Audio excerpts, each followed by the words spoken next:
Samoa o maumani atu le malama o le nei aso. Wa e malo foi fe au mga aluenga na whitai tunga iai. Ai o maia se o tātou whafoi pēa le whamanu ma le Faafetai e ala le tātou Tapuaiga a whaia nei. Tātou Tapuai i le atua.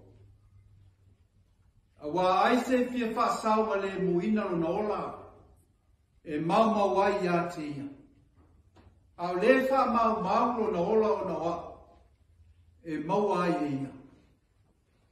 A wā se ale au ngā i le tangata pe a whai na te maua le larulangi uma ai mau lo na ola.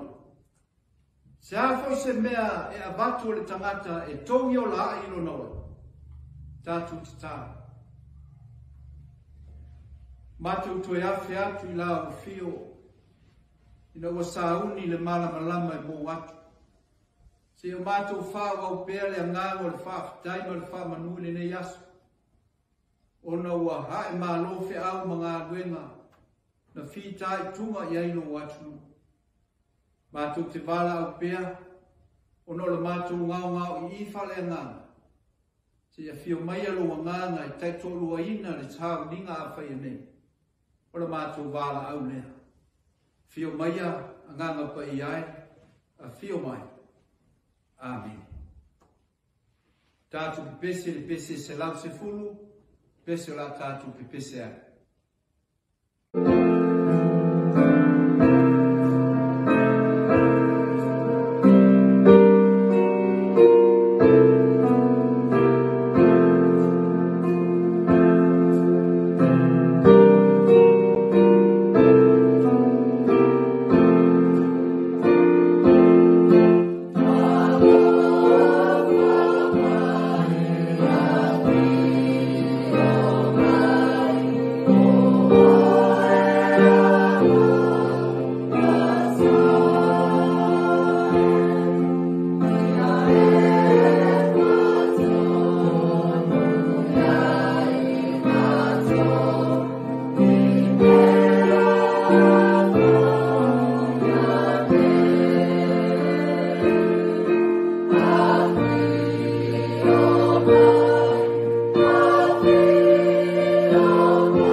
pa ia lo tātou atua.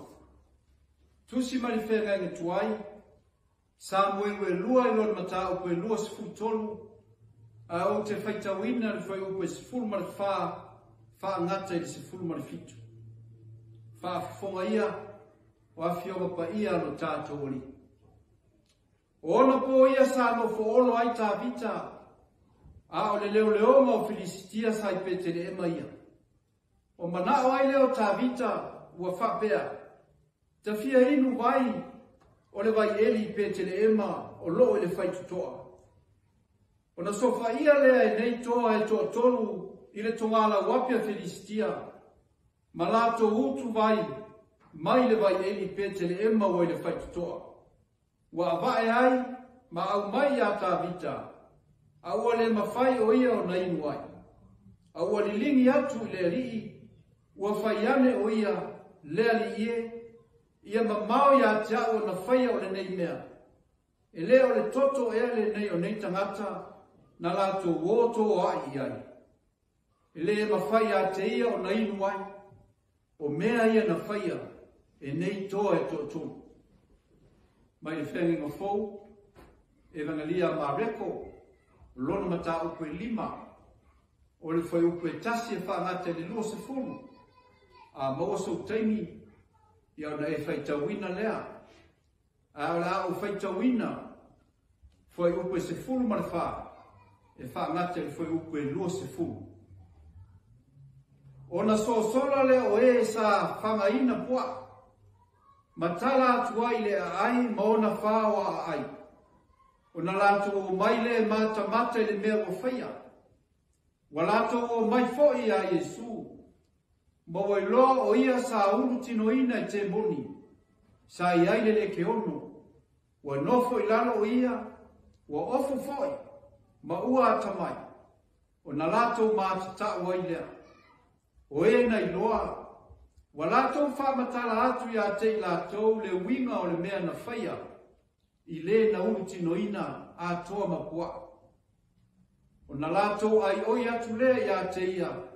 Ina ia maliu ese atu ia i le lato nu. O maliu wae o ia i le waa. O na ai oi mai le ia te ia o le na ultino ina ia lafa tasi mai. A o Yesu o le mawhai. A ua whetala i atu ia te ia. Alu ia oe i lo whare. I lo a inga. Ma e ta watu ia te la tau mea te tele wa whaia le li ia te oe. Ma lona lofa ia te oe. Wa alufo i o ia. Mana ta lai te kapuni. O mea te tele wa whaia Yesu ia te ia. O na ofo ai lea o tangata uma. Ia whamanuia mai le tua i o tātou whaitau ma whaalomolomo ia nā whionga. Ia te ia pēro na lama vi inga. Nei masa uma se o le whaavavau lava. Amen. La uma le suafa malo le tua le tamale alo, male nganga pa ia. Amen. Ua maua le matua mai le tusi sa whaitawina le whenenga tuai, sa mwe le lua ilo le matau pe lua sfutonu. Awa u whaonga ina, se vaenga le whai upe sfulu male ono, ma le sfulu male fitu, e whai ma matua o le ne Afiafi. Whapero na whaitawina, ua avae ai, ma au mai a tā vita, a ua le mawhai o ia o na inu ai. A ua li lingi atu i le alii, ua whaiane o ia, le alii ia ma mau ia tau o na whaia o le nei mea. E le o le toto ea le nei o le nei tangata, na lato woto a iai. Au tu o le launga mo le nei Afiafi, o le moni o le ola ofo i natu, o le wha mau o le ola moleli. O le moni o le ola ofo i natu, o le wha mau o le ola moleli. E iai ni tanto nunga whasa moa whapea, e tonu awhai nganu, i to tonu o nuu malala whanga. O le whai nganu o matai, o le ta iulu leo se nuu, ma whai nganu la iti, o tau le lea po le malosi o le nuu. Whapea matamai tai, po sa o. Le wha moe mao lunga lava mo nei whai ngā nu laiti. O la tau e vai ma lima iai le tautua ina o le whai ngā nu tele. po matai. O le alava se mea e fina ngalo matai e fai. O la tau e whaatinoina. E ui o le ase matu ia, o a fo iti ngā maonga o semana, e te tau lava o na fai. E whapea fo i te tonu a inga, a fina ngalo le matai se mea e fai. E le ai se isi e wha moe moe whatau uina ia mana uma. Ua na o le au a inga e au fi aita mai tai, ma tau le a uma o le a inga. A o le wha moe moe, o le tali fia atu o le au a inga i so se mana o le matai. E hafua mai le tali tonua. O le au nonga, e whaia e ui ina whai toa i nisi o teini. Ae o se au nanga, e whaia ma le mau tinoa. Ua whaia le ola manuia. A mana o le matai i se mea e whai, ta fiti solo loa tau le lea mata mai tai, e whaatau nu me uma, e tusa o lea mana. E a inga whaatasi la ngona i o le Samoa, ma winga foi o le Israel. O tangata anu uma e le ngata ina sama le muro lato ona ma fia. Ona le taita inga le tupu. Ai whape na foi, ona iai le wha moe. O la tau e whaatau uina, mea uma lava e fina ngalo i ai le tupu. Ina wafato atu lai mai tā vita e whai matupu o Israel. O le anganga fia le sa iai tangata anu uma. O lea watu lai mai tā vita o se matua toa mangu, mama tau tia na mea na whai. E mauti noa fo, o le a malu ai Israel. Ai le tala sa whai tau ina. O le tala i le fofola atu e le tupu o lona manao. I le taimi o maonga o le olanga. Taimi o le no foolo tā vita ma Israel. Taimi o le pangatia ma le olo palaina. Wa so sola ese ai foi. Ona o le matau tia. O le malosi o Filistia. Wa o ai o Betelema. Lea ai e pere i fatu o Israel. Ai meisia le ai na whaafai. Le le Kiristo. Lea reto le ola. Lea wa whaaoa ma fai. Ma meto tino o Filistia. Wano no fai ma lato leo le oina. Pei lava o salato mea. A o leo ma na o tā vita. E fia inu se vai mai le vai eri o lo le fai to o Betelema. O se mana o matuao, ona ma fai ata. E le fai mo fia le whanonga o le tupu. Ai le i pongi sa fo i a tā vita, e fai na tāno na mana. E le o ne nefu fo i a Israel uma, le fai na tā o le mana o lo lato tupu. O se mana o e tau fao ai le mai ma le mangalo. O se mana o fo i e fesilingia ai le oti. Ma le olo le tanata. A o tā vita fo ia mo lo na mana o. A whaafefeo na au mai se vai e inu ai. O lea fo i ala o na nofo olo. O na matau tia o le malosi o Filistia. A whaafefeo na sao atu. Se isi le vai e ni Betelema. O lo loto lo toi ai le malosi. Faafita o Filistia. O ai le loto tele whaabalbalea.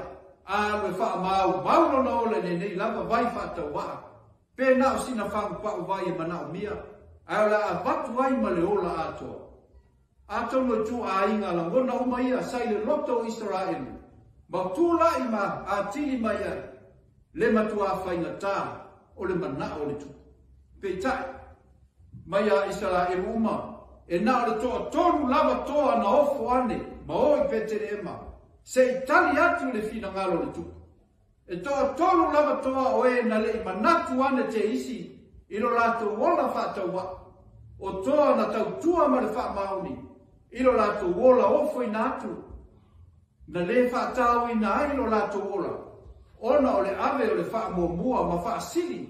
Le mana o lo lato tupu. E le ike ai se ola. E le yamana ia a inga ma whanau. E na mamafa ia i lato le mana o tā vita. Na ofo i natu ai lo lato wola. Ia wha mauma wina. Fai mai o la mona ia. O le whaasili o le alofa i le tupu. Na mapuna e ai le malosi. Na matauti ai lo lato loto tele. Ma whasi ai au o Filistia. Ma foi mai ai. Ma le vai mo lo lato wali. O lato na o lava. E ofo i natu le ola. Ona o le mana o le tupu lea o toi foi mai lava. Ma le lea whaina o lo lato wola. Ato ai. ma le vai mo tavita. Le vai wa vai a tavita. Le fai mai tatu matua.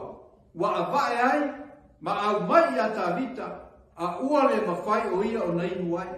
A ua li lingi atu, ile li. Ua whaiane o ia. Le li ie. Ia ma mau ia tau o na whai o le nei mea.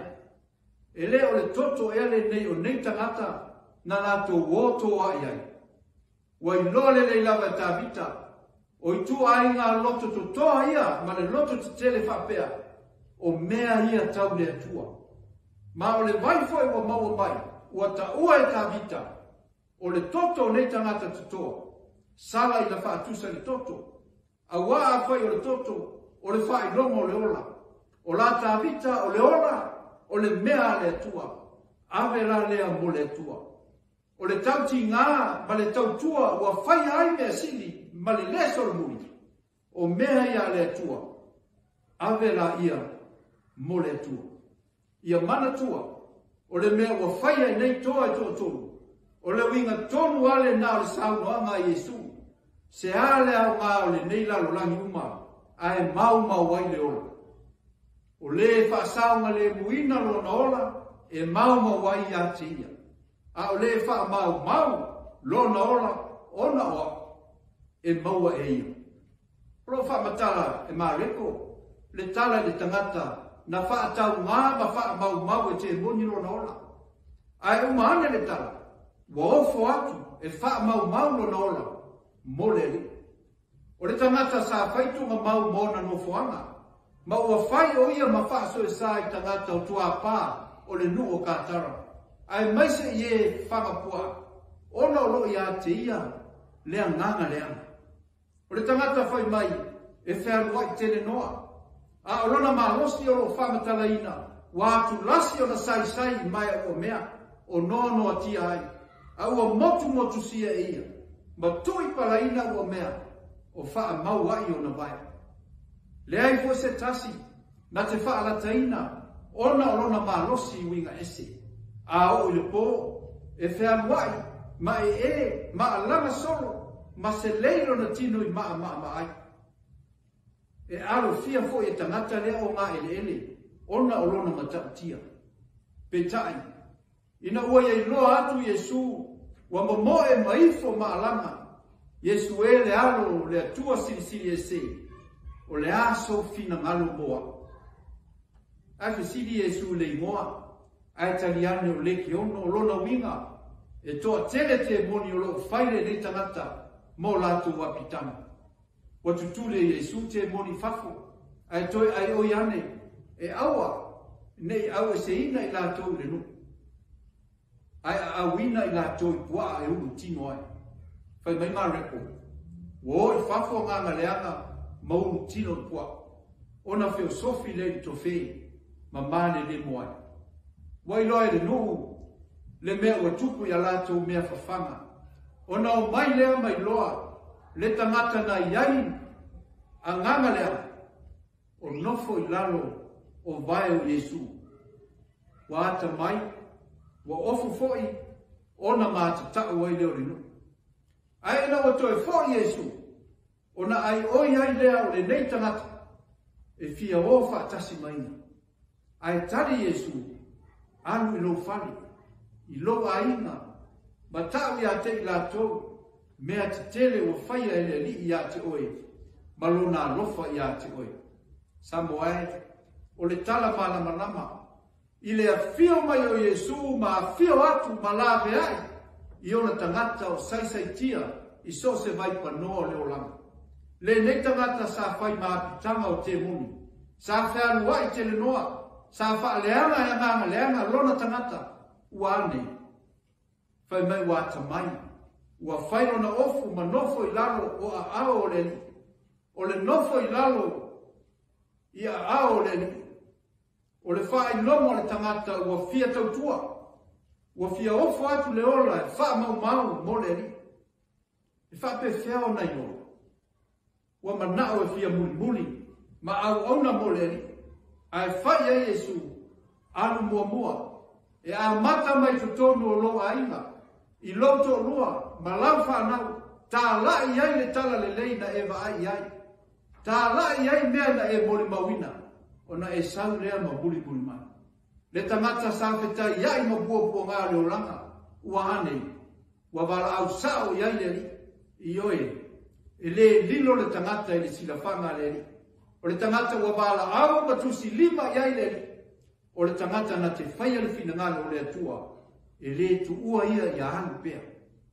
Lea ua inoe le nei tangata, lea lofo ke riso ia te ia, wa sa uni foi oia, e wha iloa le ke riso ia iloa.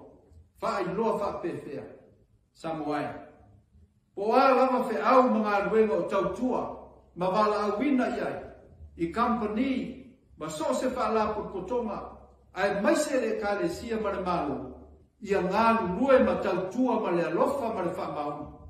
O loa o tau wha maoni, malo lofa i tangata o tautua ina, o le ola ofo ina atu lava le nā, ma le wha mau mau o le ola mole ni. A e wha maoni lau ngā luenga, o lo wha maoni fo le nā ma lo lofa i le ni. Ai a e le wha maoni, ma lofa i tangata o e tautua ina, o oe la le isi tangata, o lo saisai tia, ma uru tino ina te munu.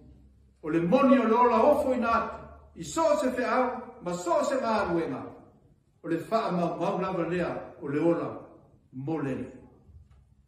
O no o Yesu. Amen.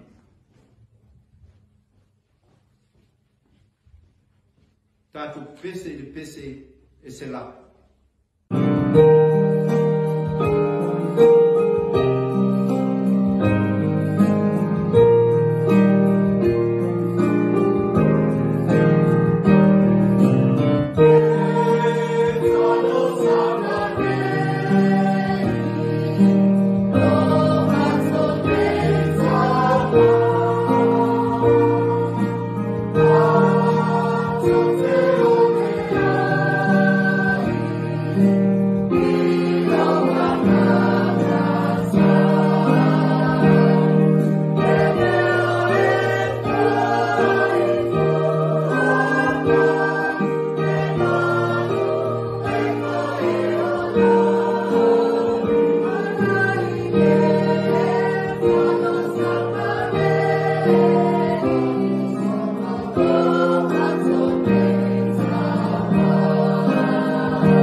Tātou whaamau lalo e numa le tua e tātou tatalu. Tātou wifo ma tatalu i le tua. Mātou Faafetai le tua i le nei Afiafi. Wau o saunga le mulo mātou ola, ono lau taita inga ia e mātou. O mapu mai fo i e sa whea ngai ma whea au mga anuenga. O tai mauta o whea lava sa iai lātou. O lau fio lava le atua Samoa au muli au. Ma taita ina i mātou le saunga le mu. O mātou maua i le nei Afiafi le manuia ma le fi le mu mai lau o fio. Faafetai le malamalama o tōna i atu. Sa o mātou whao ngā ina, i o mātou wala awina ese ese. Ma tō whinga wa e tō fia i ai mātou. I ne wa mātou malo lo mai. Mātou sa iri malosi pe i la o fio. E ala i tapo inga, ai mai se le loto fia Faafetai pia. Faafetai lo mafuteino i mātou. O tai mauta, o fea lava, na o mātou wa ngai ai. Sa mātou wa ngai whaatasi maloa lofa tau mumuri. Ia wa manu iai, maa e manu ia fe au le ne yasa. Vi ia la o fio no lo wanga le lei. Faafetai lo wanga le lei. Ma lo walofa ia Samoa. Iau wha manu ianga i so se awala. Ai meise le tamao ainga o na lau whanua. Ma wha tamao ainga i nai o tangata. Ma wha malia i nai o mātou mana. O lau fua i so se awala. Ai meise mea lo whalilo e fua i mo i mātou. Mātou a watu le i lau a fio mātou te whaitau langai. Ono lo alofa tausi mai pia. Lau a fio lava o le atua o le alofa tu noa. O le alofa i le whatua o ia. O le alofa e au fia ai tangata uma. Mātou Faafetai le nei awanoa. O mātou whai lotu whaatasi ai ma lo atunu. Ma mātou tāpua i whaatasi. Ia e maise lau a fio ngā o mai. Ia o mātou mau e fo i le whi au le nei asu. Ine o mātou wha maoni lo mātou alofa. Ma ofo atu lo mātou ola e ne ngata mo lawa fio. Ai ofo atu lo mātou ola e au ngatu. Ie lo mo mia la mātou au nang. Faafetai i wha manuianga ese ese. Wa e tufa wa lava matutoe mo a inga tatasi. Wa leo mau e mātou se mativa. Pea mātou mako whauma wa ai pea ma mata i televisi. I atu no i whafo, ie o lo i ai le mea e ngō le mativa mono. Le atu ai wa le whape nalo o atu no. O wai te le tū lāwha i mai lava, ia i mātou. Ia, Faafetai lo wa ngāna. Whātonu fua lau pē lo mātou ola, ma wheso soani lo mātou vai vai. Ma avatu i mātou le māwhutanga ma la o fio. Ina i o mātou sāwa lia pēa le ami o tōna te whina ngalo i ai. I lava na le ato toa, a ulaua fio le li e maloa lofa tunoa e ato toa ai so mātou whatawa. Faafetai a Yesu o lo mātou ali manu malo. O le wa whai pea o ia mapuluvanga i lo mātou ola anga sala. O le na maliu na ia maua i mātou le mawhana ma lau fio. Ia ma wha mangaluina i mātou. I o mātou sala mō ma le wha maona. Ia mō mātou whātua tua pea i lo na manu mano. E lau fio pere vi inga le mamanu tu mau e whaakawau. Ia o mātou wala au, ia e whamanuia Samoa i le nei Afiafi. Sauni lo watunu, e malo lo, o mamalu mai foi, le pongi sa, le atuai. Tātou tō whawha tasi malo alofa. Maua se aso fau le fi le mu mai lau fio, vi ia lau fio le li. Ia manuia ma whaatamau a inga ina Samoa. Iona lau whanua. Ia, anga le lei foi, i le malo, ia, malana whai ngā malo, i e whamanuia foi, e kāle sia ese ese, o lo tau suina, ma fola pea, lo fina ngala, na ia maua pea nganga mo lo malo.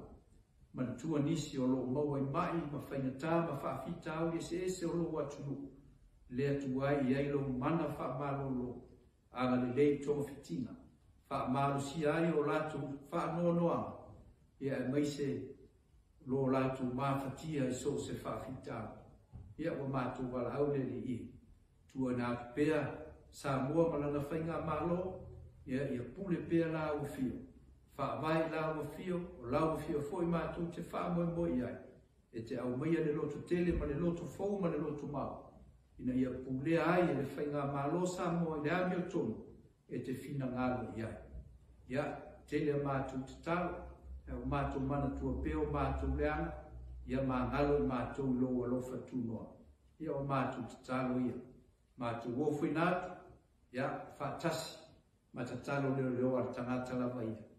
Le manuia ma le fia le mua la o fio le tua le tamaa, le lofa sisi le eso i Jesu Kiriso lo walo ma le mātou ali whaola. Tu mau mai le lunga lo atunu, o i mātou uma ma lau whanau le lau langi atoa. Nei matai au se io le whaavavau lau. Amen.